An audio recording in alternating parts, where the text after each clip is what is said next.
Hello everyone, and welcome to the Queue Overview lecture. So we've learned about stacks and we've implemented our own stack class, so let's go ahead and now learn about queues. So as I mentioned, we'll get an overview of what queue is in this lecture, and in the next lecture we're going to implement our own queue class.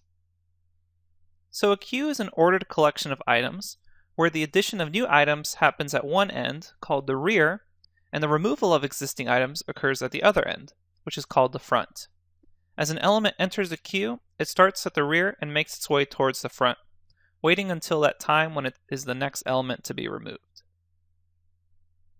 So, the most recently added item in the queue must wait at the end of the collection. The item that has been in the collection the longest is at the front. So this ordering principle is sometimes called first in, first out, or FIFO, FIFO, or FIFO, depending how you want to pronounce it. It's also known sometimes as first come, first served. So the simplest example of a queue is the typical line that we all participate from time to time. So we can wait in line for a movie or a checkout line at a grocery store or a cafeteria. The first person in that line is also the first person to get serviced or helped. So that's the parallel and why the naming scheme is queue in this case. So first in is first out.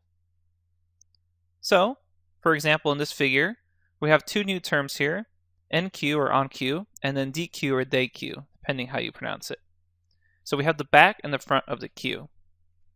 So, on queue term describes when we add a new item to that rear of the queue, and the DQ term describes removing the front item from the queue. So when we're thinking about how this relates to the push and pop methods that we saw in that stack implementation, in this case, as we push items into the queue, they're the first in. But as we pop them out, those first in items are also the first to come out. So you can see how this is different than a stack. So remember, stack was last in, first out. In this case, we're first in, first out. So keep that in mind. So you should now have a basic understanding of what a queue is and that first in, first out principle for them. In the next lecture, we're going to actually implement our own queue class. Okay, so go ahead and review this lecture in case anything was unclear to you.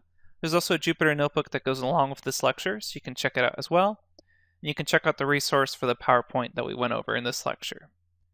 All right, thanks everyone, and I'll see you at the next lecture where we're going to implement our own queue class.